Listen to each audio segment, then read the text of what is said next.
Hello, we're Chelsea and Tony Northrup, and welcome to the very first episode of our photography podcast, Picture This. You can watch this video podcast, or you can get just strictly the audio podcast anywhere that podcasts are available. So iTunes, Google Play, your podcast app, and that would be a better way to listen if you'd like to listen while you're driving to work or cleaning or whatever. Tony, how are you doing today? I'm good. I'm excited to talk about the ancient camera, the caveman camera. Yeah, our first episode is the ancient camera, and this episode is brought to you by Squarespace. Squarespace. You probably know about it by now. It's a great way to build a website, a blog, an online store, or we like to suggest photography portfolios. We both host our photography portfolios on Squarespace, and they look awesome. You can go to northropphotography.com or chelseanorthrup.com to see our own implementations of Squarespace portfolios. If you want your own Squarespace portfolio, go to squarespace.com/Tony and use the coupon code portfolio and you'll get 10% off. After your free trial. Thanks to Squarespace for making this possible. That's the reason we have a podcast. We couldn't do it without you. All right, so what are we doing here? Why are we making a podcast? Well, if you already know us, you know that we have photography books, general photography, Lightroom, Photoshop. We have tons of videos on editing, how to take pictures, how to use your gear. And we realized there's a giant hole in your photography education. We wanted to patch that up.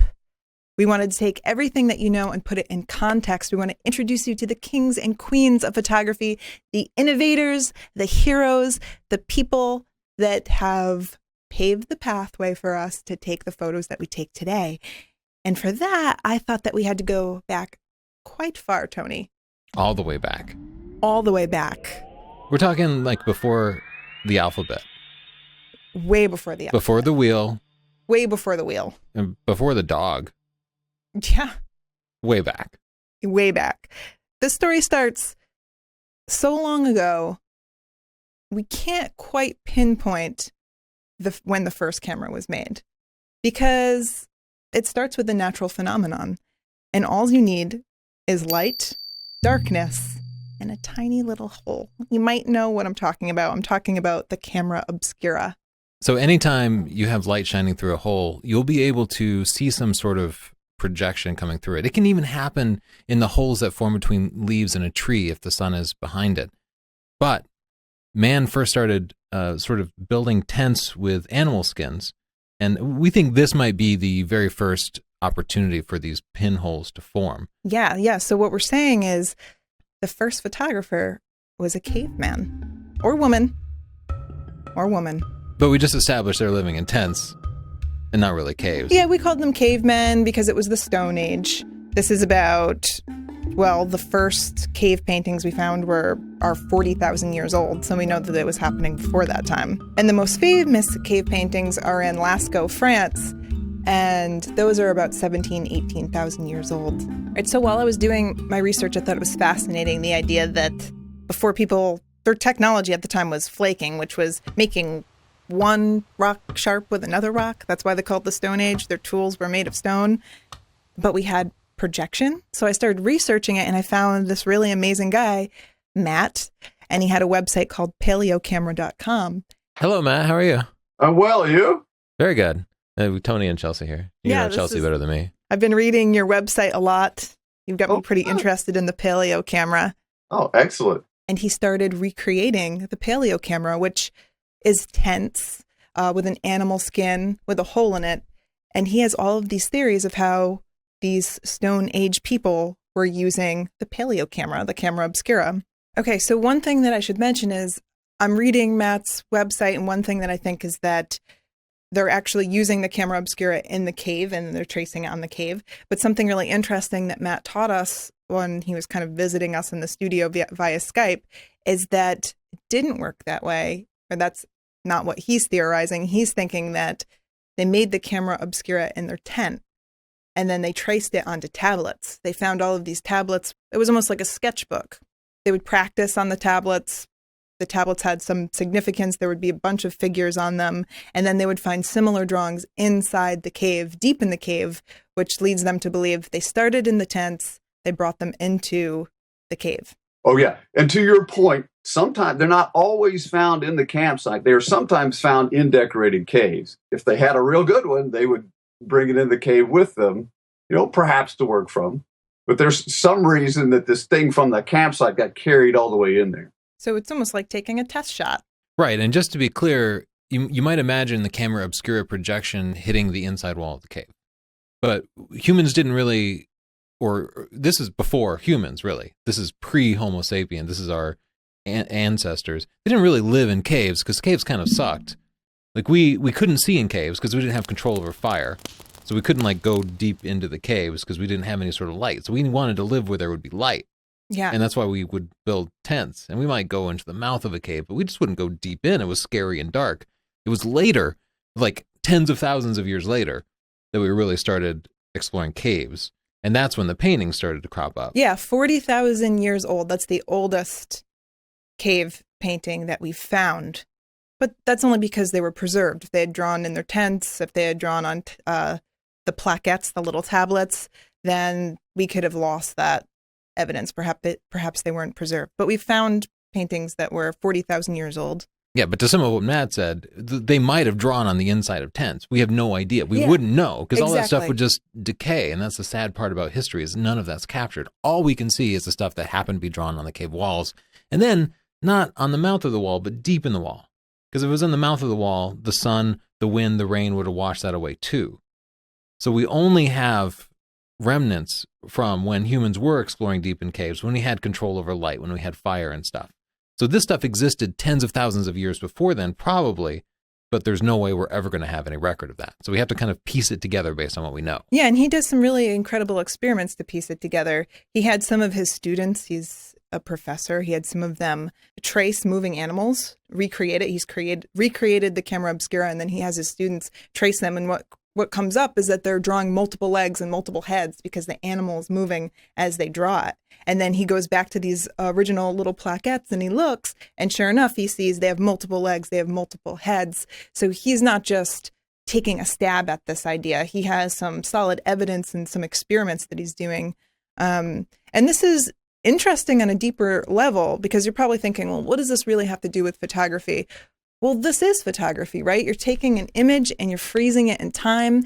You're preserving a moment. You're learning to communicate with people with a symbol. And that's kind of what we're all doing. Well, let's dwell on that a little bit because a lot of people think we're all raised with symbolism. We're raised with books that have pictures of horses. Yeah. And we're raised learning the alphabet right from day one. But none of this existed. And human beings don't inherently know symbols.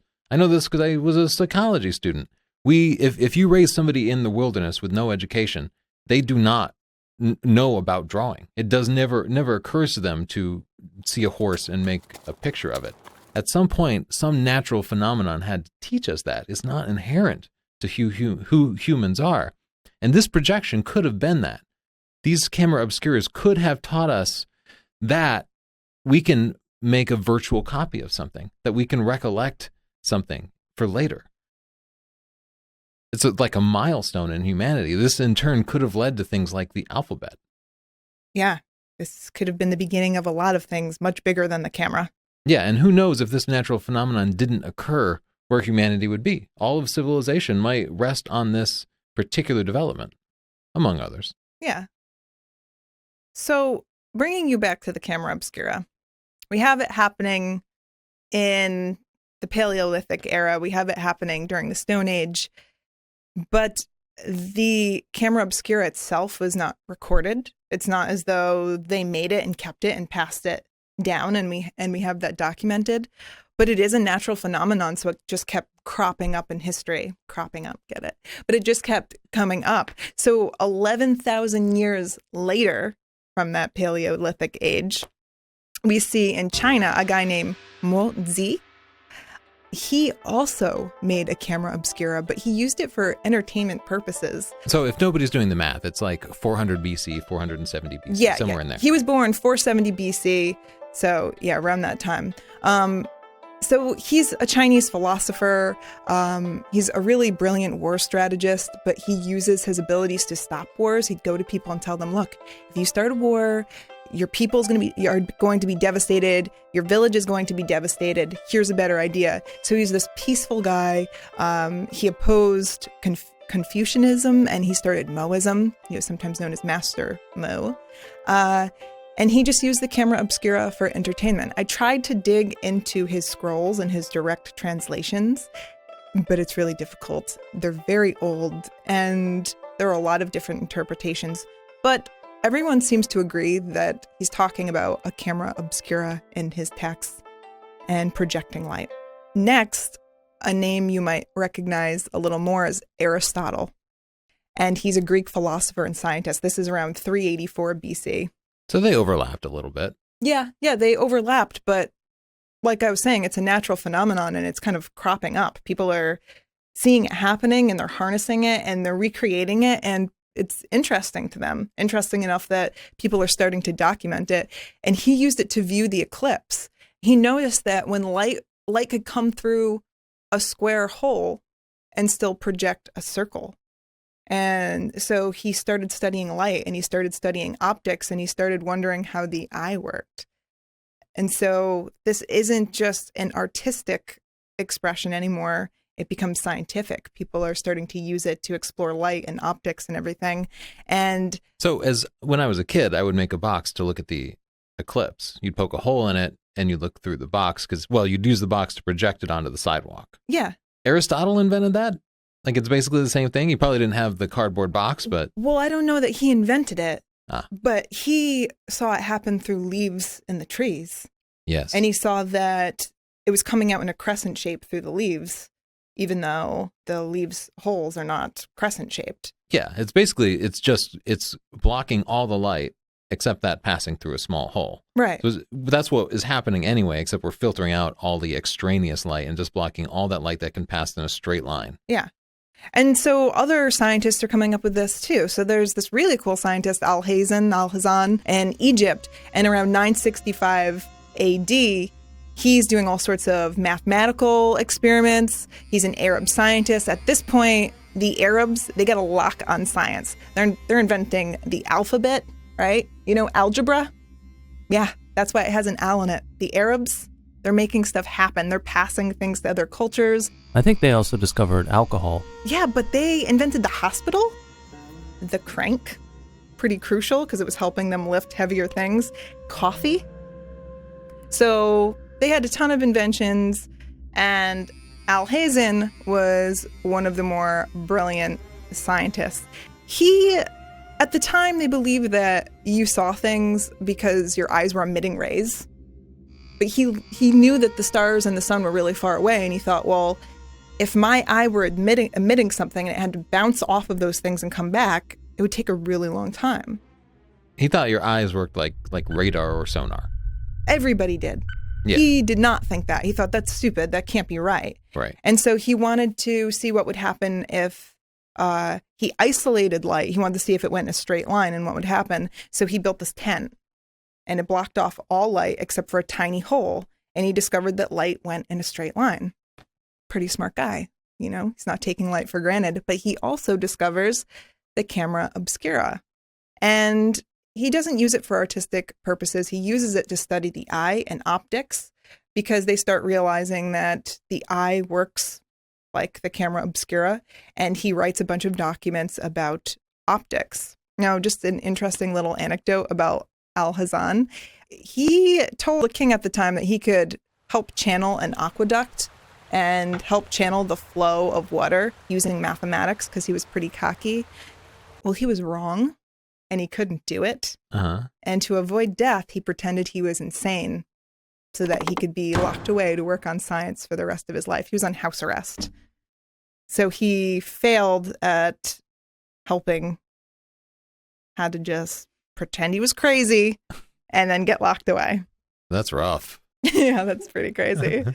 That's his, I think that's makes him famous. It's not too different from Galileo, who also got stuck on house arrest for his science. Really? Science is a risky job. I don't know why they say that it's for the nerds. So AlHasan, like I said, his texts were really popular. They were translated to Latin. And from there, European scientists started picking apart everything he was saying about optics. And they also stumbled upon the camera obscura from him. So someone like DaVinci, who was in Italy, now this is in like the 1400s to early 1500s. And of course, DaVinci, he's an inventor, he's an artist, he's a mathematician. And he's using the camera obscura to study the eye. Not to mention, he's boiling eyeballs and dissecting them. Classic Da Vinci. I don't know how that helped him, but it sounds cool. Well, he wanted to see how the eye works, so, you take something apart. I mean... Yeah, I know. Scientists have to go in random directions sometimes. He was always dissecting bodies, Mm-hmm. He was kind of a creep. I mean, we admire him, but he wasn't fun at parties, for sure. So he sees that the camera obscura is just like the eye, and he's using it to study optics, but he's also using it to study proportion a bit. And he's tracing things and he's drawing. Because it's the only way to project anything in the real world at this point. Yeah. It's all you can do.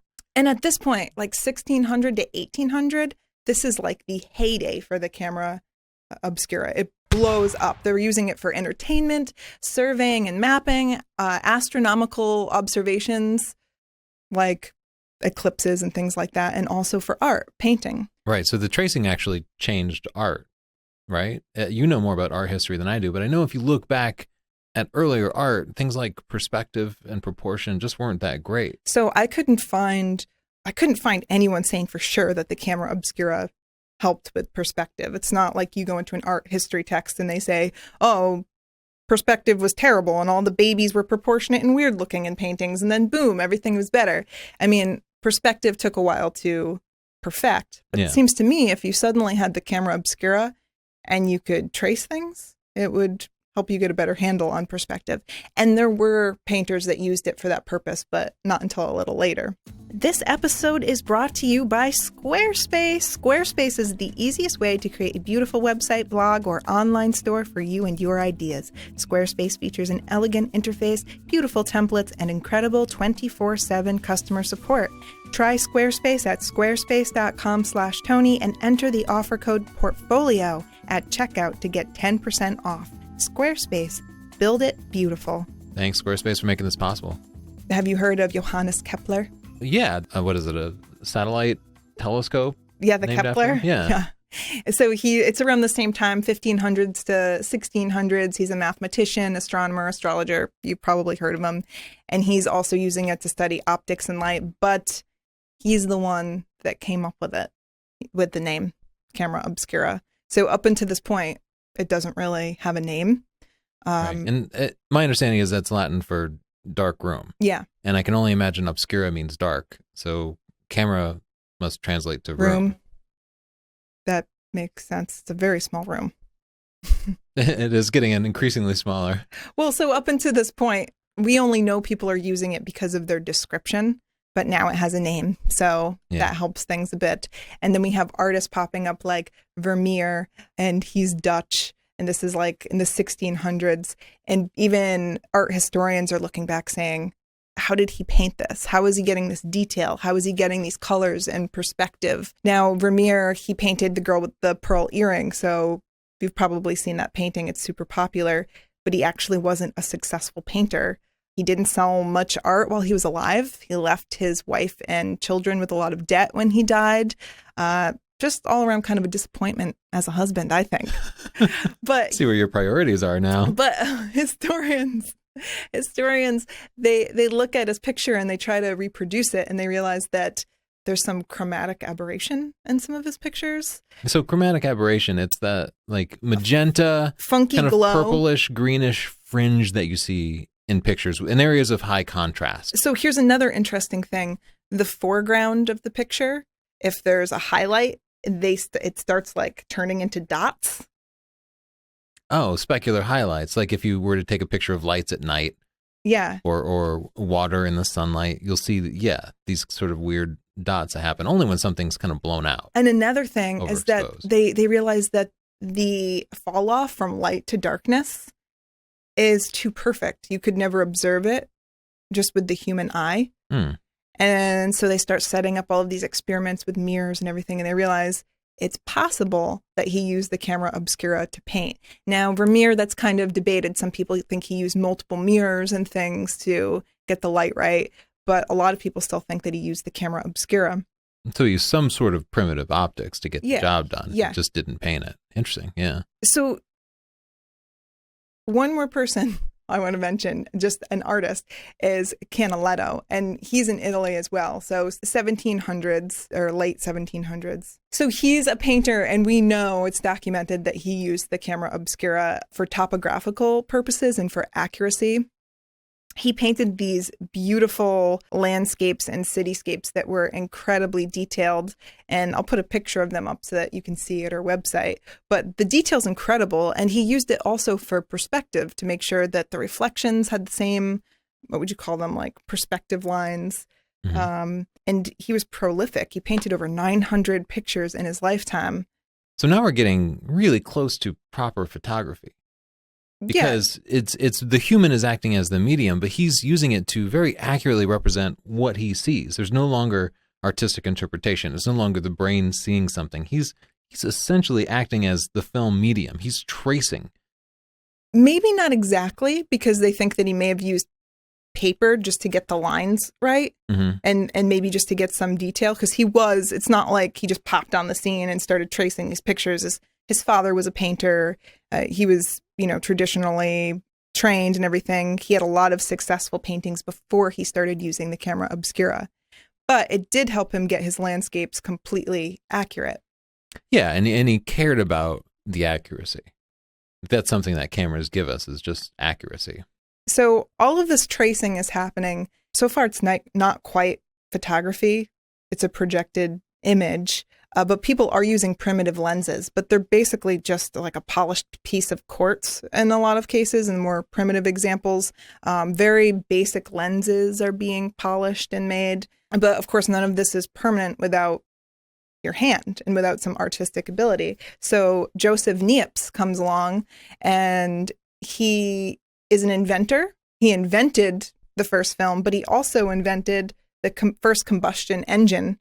Just an all-around brilliant guy. Yeah. And he wants these images to be permanent. So he puts silver chloride on paper, and he makes the very first picture.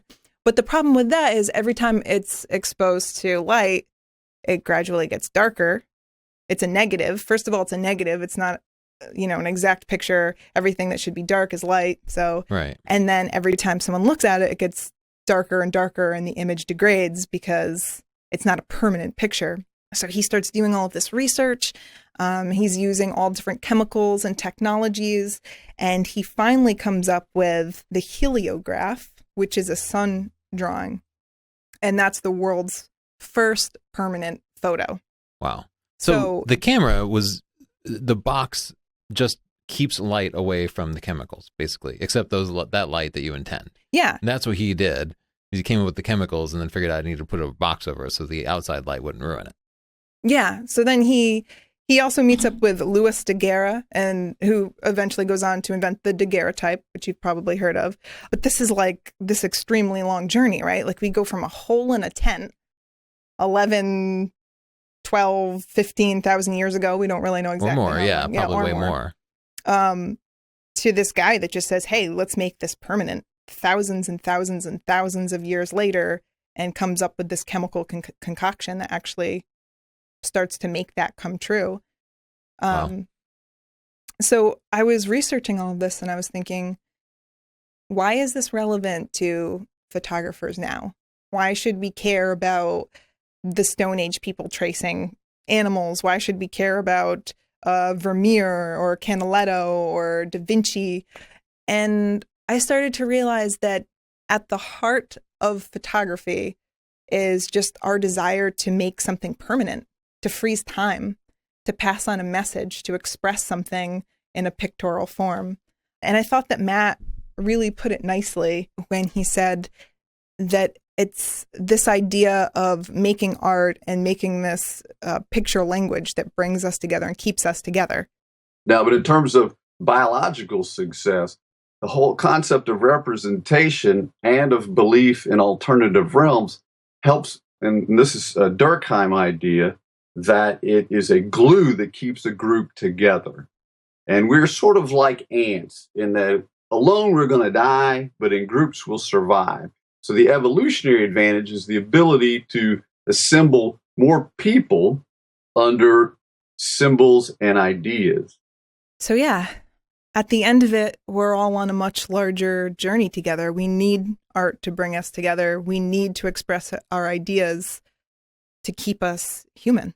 And maybe, just maybe, we made the camera, but the camera made us too. Maybe it helped us survive, and maybe those people who were drawn to those symbols lived longer and prospered more. A big thanks to everyone that helped us make this podcast, especially Matt Gatton at paleo-camera.com. Thank you for joining us, Matt, and thanks for your excellent website. I also have to thank a lot of the sources, Obscura Journal, ancient.eu, and other educational sites that helped me learn a lot about the camera Obscura. Check our website at northrop.photo, and you'll find an article that goes along with this podcast where you can see the images and get direct links to all of our sources.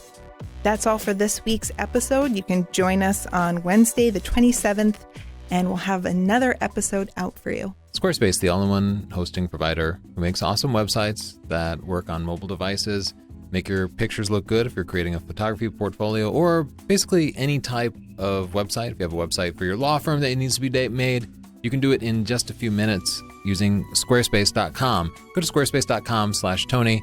Just try it out. Put your pictures up there, make them look awesome. You'll find it super easy to use. You don't have to be a nerd, but you can be. You can go in and edit everything. Then, if you decide to sign up, use the coupon code PORTFOLIO, and after your 14-day free trial, and you can make it permanent. Prices under $10. Great statistics, mobile capabilities. Give it a shot. Thank you, Squarespace, for making this podcast possible. Buckle your seatbelt, Tony. I'm about to teach the shit out of the ancient camera.